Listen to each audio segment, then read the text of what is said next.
On utilise souvent cette expression «je suis stressé» ou «ça me stresse», mais en fait, qu'est-ce que ça veut dire? C'est une expression qui désigne en fait toutes les sensations et les émotions que vous ressentez face à une situation donnée. C'est très physique le stress et vous avez souvent l'impression que toutes ces sensations sont provoquées par les circonstances extérieures. Ce sont les conditions de circulation, ce sont les conditions de travail, c'est votre chef, votre conjoint, ce sont les enfants. Bref, vous avez l'impression que tout ce stress vient de l'extérieur. Mais si à l'intérieur de vous, vous n'aviez pas de gros boutons rouges sur lesquels tout le monde peut appuyer, ces circonstances extérieures n'auraient aucune influence sur vous. Je me propose de vous expliquer dans cette vidéo quels sont les leviers qui activent votre stress, d'où viennent ces facteurs de stress et comment les neutraliser et ainsi vous débarrasser de votre stress. En fait, nous sommes des anciens animaux qui ont évolué au fil des millénaires. Notre cerveau est devenu de plus en plus gros, mais il est toujours composé des mêmes étages, c'est-à-dire un cerveau limbique, notre cerveau primitif, un cerveau émotionnel et un cerveau mental. En situation de stress, c'est le cerveau limbique qui prend les commandes et nous avons beau faire acte de volonté ou de raisonnement, les pulsions inconscientes sont les plus fortes. Le cerveau limbique n'a qu'une seule mission, celle de nous maintenir en vie coûte que coûte. Pour ça, il a programmé des stratégies bien ancrées, de telle sorte que nous n'ayons pas besoin de réfléchir pour adopter la bonne stratégie face à ce que nous considérons, à tort ou à raison, comme un danger. Évidemment, nous ne sommes plus dans le contexte de l'homme préhistorique qui avait à se battre contre les forces de la nature, les animaux sauvages ou les autres tribus. Les menaces se sont déplacées à un autre niveau. Nous les avons mentalisées au fur et à mesure que l'ego s'est développé, que la conscience de nous s'est développée. Aujourd'hui, une menace contre notre ego, contre notre personnalité ou ce que nous croyons être notre personnalité, est considérée par notre cerveau limbique comme une question de vie ou de mort et il réagit exactement de la même manière que face à un ours menaçant. Quelles sont ces stratégies que les animaux ont mises en place pour assurer leur survie et dont nous avons hérité? La première, c'est l'attaque. Si nous nous sentons assez forts, nous allons attaquer. Dans notre vie quotidienne, c'est répondre par de l'agressivité, par exemple. Bien sûr, on ne va pas donner des coups, mais quelquefois, lorsque l'adversaire est plus petit, nos petites têtes blondes par exemple, et que nous sommes à bout de nerfs, des claques peuvent se perdre. Notre cerveau limbique interprète la situation comme une situation de danger. C'est en fait un danger pour notre ego et il réagit instantanément. Nous perdons le contrôle de la situation et nos peurs peuvent alors apparaître. Nous avons appris le contrôle pour nous éviter justement de nous faire déborder par nos peurs. L'attaque est donc la première stratégie mise en place et nous l'utilisons encore régulièrement.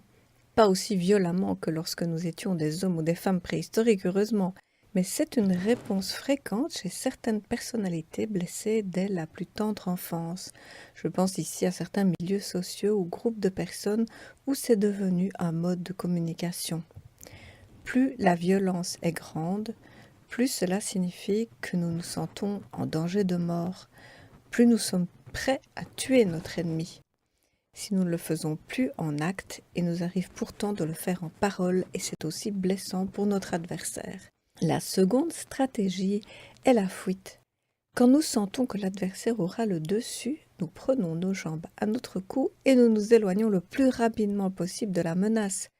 Éviter les discussions, quitter la pièce, ne plus fréquenter la personne qui nous a blessés, etc. La troisième solution est l'immobilisme. Soit volontaire, on ne dit rien, on ronge son frein, on fait comme si de rien n'était. Pire, on acquiesce à ce qui se dit pour avoir la paix. C'est le caméléon ou certains insectes qui adoptent des formes, des couleurs pour passer inaperçus. Soit on est pétrifié et on est incapable de bouger, on reste sans voix. C'est donc un conflit interne entre la fuite et l'attaque et cela mobilise alors beaucoup d'énergie interne pour ne pas réagir. Le stress est avant tout une réaction physiologique de notre corps pour nous adapter au plus vite à la bonne attitude dans la situation de danger. Pas question de commencer à réfléchir dans ces circonstances. Cela se passe en quelques centièmes de seconde et dans un premier temps, nous n'avons aucun contrôle sur ces paramètres. Notre taux de cortisol augmente. C'est une hormone qu'on appelle l'hormone du stress et qui va commander les autres fonctions nécessaires à un afflux d'énergie dans le corps. Les battements du cœur ainsi que le taux de sucre augmentent, les muscles se tendent. Tout cela pour être instantanément prêt à attaquer, se défendre ou à fuir. Il nous faut énormément d'énergie pour rétablir les réactions physiologiques à la normale. Vous le savez très bien lorsqu'il vous arrive une situation stressante. Par exemple, si vous avez échappé à un accident ou si vous avez pris une remarque de votre conjoint ou de votre patron. Il vous faut plusieurs minutes, voire plusieurs heures pour vous remettre de la situation. Bien sûr, si vous utilisez certaines fleurs de bac, cela vous prendra beaucoup moins longtemps. Le stress est donc une réaction naturelle et nous avons besoin de ces fonctions pour vivre notre quotidien, bouger, faire des projets, être dans la vie. Alors, quel est le type de stress qui est dangereux pour notre santé? C'est le stress chronique. Lorsque le danger est passé habituellement, nous redescendons nos paramètres physiologiques à la normale. Mais curiosité de l'esprit humain, comme nous avons mentalisé, internalisé les dangers qui nous guettent, ce sera la peur de perdre notre emploi ou de ne pas avoir assez d'argent pour finir le mois, plutôt qu'un ours menaçant. Nous maintenons le stress actif par notre pensée. En effet, notre inconscient ne fait pas la différence entre le réel et l'imaginaire, entre une menace extérieure et la pensée d'une menace intérieure. Vous voulez une preuve? Pensez à un citron, un beau citron jaune, que vous allez couper en deux avec un petit couteau pointu. Ensuite, vous allez lécher le jus qui coule du citron. Vous sentez vos papilles gustatives réagir? Pourtant, vous n'avez pas eu de citron en main. Mais vos expériences passées ont laissé des traces dans votre cerveau et elles sont réactivées. Nous avons tellement l'habitude de ressasser ce qui nous est arrivé ou la peur de ce qui va nous arriver. Et à chaque fois, notre corps se prépare à réagir et contrairement à ce qui se passe en face d'un vrai danger, ça ne s'arrête jamais. Alors, qu'est-ce que le stress chronique peut provoquer à notre santé? Eh bien, il est source de burn-out, des problèmes de santé divers comme les problèmes cardiaques, l'hypertension, des ulcères d'estomac, d'intestin, des accidents vasculaires cérébraux, de la dépendance à l'alcool ou aux médicaments. Il peut augmenter votre taux de cholestérol, provoquer du diabète, des allergies et j'en passe. Je ne dis pas ça pour vous effrayer, mais il est peut-être temps d'envisager une solution. Et cette solution pourrait venir de la méthode inventée par le Dr Bach. Le Dr Bach est un médecin anglais qui a passé toute sa vie à chercher un système de soins accessible à tous, simple d'utilisation et surtout inoffensif. Il a d'abord exploré de fond en comble la médecine classique, puis s'est tourné vers l'homéopathie et enfin vers sa grande amie la nature. Il était aussi passionné par la nature humaine, très sensible, et il avait remarqué que les patients, en fonction de leur personnalité, avaient des réactions différentes à la maladie. Comme le professeur Hahnemann, fondateur de l'homéopathie, il prit le parti de soigner le malade et ses états émotionnels plutôt que les symptômes de la maladie. Et le succès de sa méthode était impressionnant et on venait de toute l'Angleterre pour se faire soigner par lui. Alors il commença à l'enseigner. Et il nous disait que les émotions en excès étaient l'indicateur de ce qui dysfonctionnait dans notre personnalité et qui provoquait les sources de maladies. Il découvrit 38 fleurs, des fleurs d'arbres ou des fleurs des champs, couvrant les différents comportements émotionnels des humains. Ces fleurs sont exposées au soleil dans de l'eau de source pour certaines, pour d'autres elles sont ébouillantées et ensuite conservées dans de l'alcool de fruits. On en prend quelques gouttes par jour pour apaiser l'émotion qui est présente en excès. Il classa les fleurs en 7 catégories émotionnelles. Les peurs d'abord, parce qu'on ressent très fort la peur, c'est une des émotions tout à fait primitives, peur identifiée ou non. Peur pour les autres, peur des débordements émotionnels et aussi les peurs paniques. Bref, les fleurs qui éloignent de nous la peur. L'incertitude, quand on a des difficultés à prendre des décisions, à choisir son orientation, qu'on est découragé ou fatigué par tout ce qu'on a à faire ou par les circonstances. Le manque d'intérêt pour le présent. On dirait aujourd'hui le manque d'ancrage, les rêveurs, les nostalgiques, les distraits, les mélancoliques sans raison, les fatigués, les résignés, les cérébraux. La solitude, quand on est trop centré sur soi-même, qu'on n'est pas dans le même rythme que les autres, ou qu'on se sent trop différent. L'hypersensibilité au rejet, aux influences des autres, au manque d'amour, aux difficultés des autres. L'abattement, le désespoir, pour ceux qui se sentent inférieurs aux autres, qui souffrent de culpabilité, qui sont débordés par leurs engagements, qui ne tiennent pas compte de leurs limites, qui s'attachent à des détails, pour les désespoirs profonds, les chagrins, l'impuissance. Et enfin, le souci excessif pour les autres, toutes ces manières qu'on a de vouloir le bien d'autrui, même sans leur consentement. Alors, quelle fleur pour votre stress ?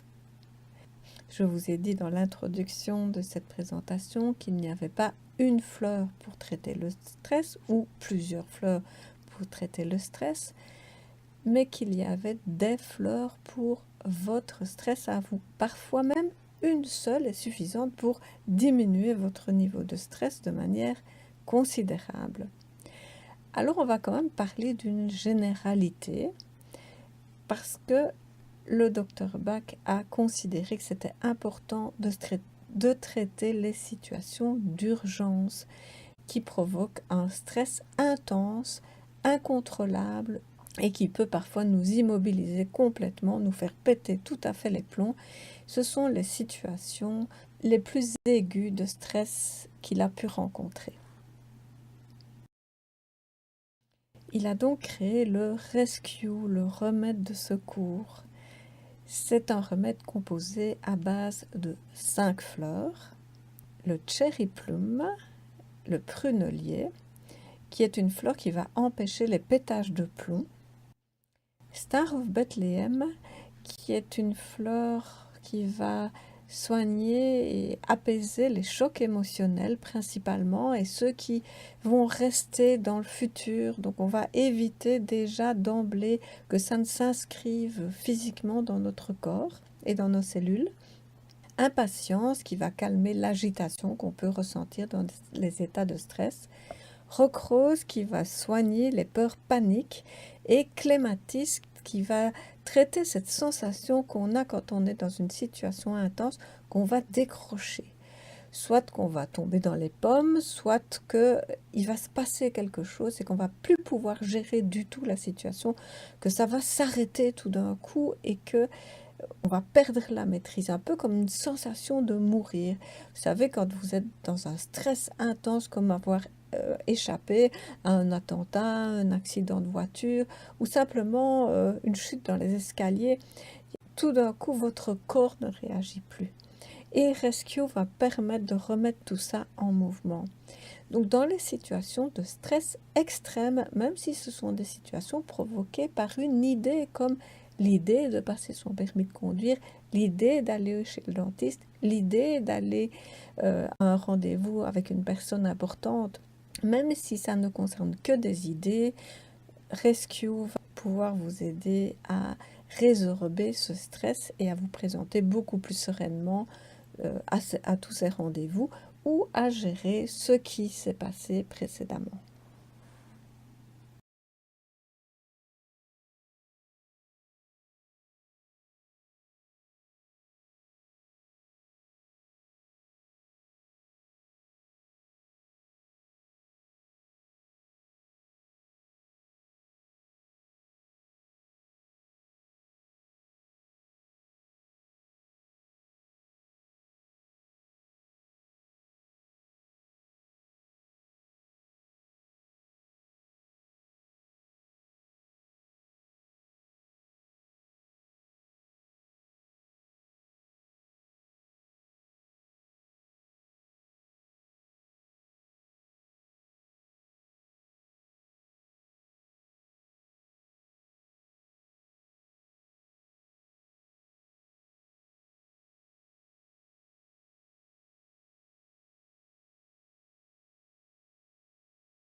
Le stress apparaît souvent aussi pendant les périodes de changement.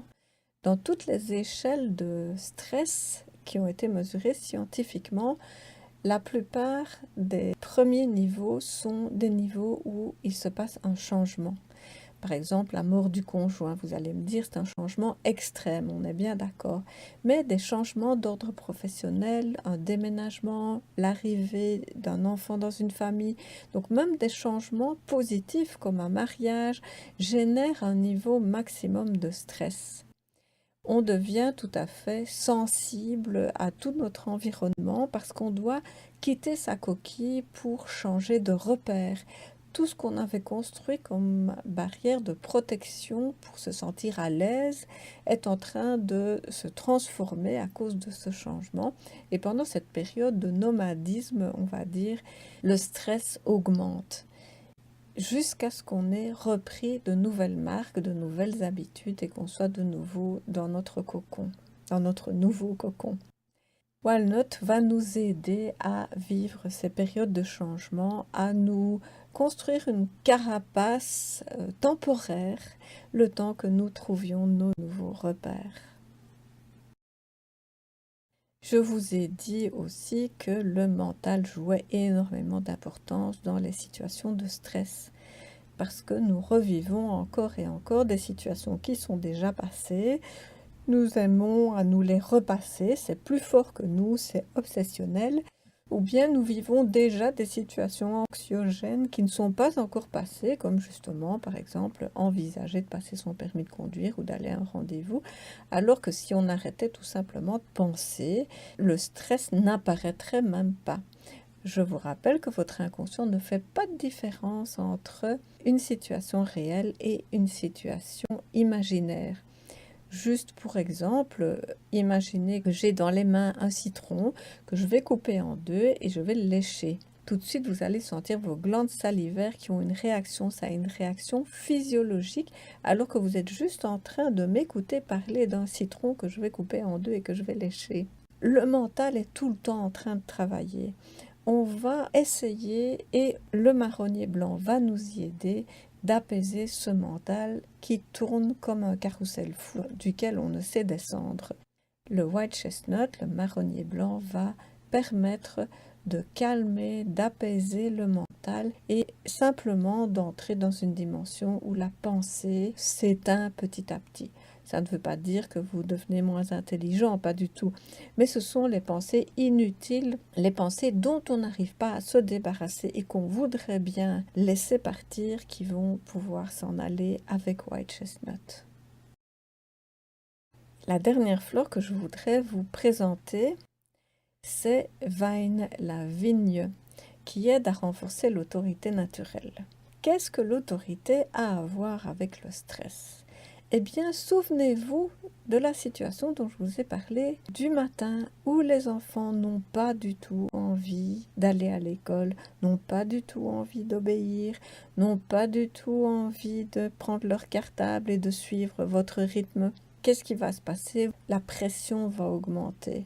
Les enfants ont besoin d'une autorité naturelle. Mais dans les cas où votre stress va l'emporter, vous allez être incapable d'utiliser cette autorité naturelle et vous allez devenir une sorte de dictateur qui va commencer à crier dessus, à les enguirlander et peut-être même à dire des mots qui dépassent votre pensée.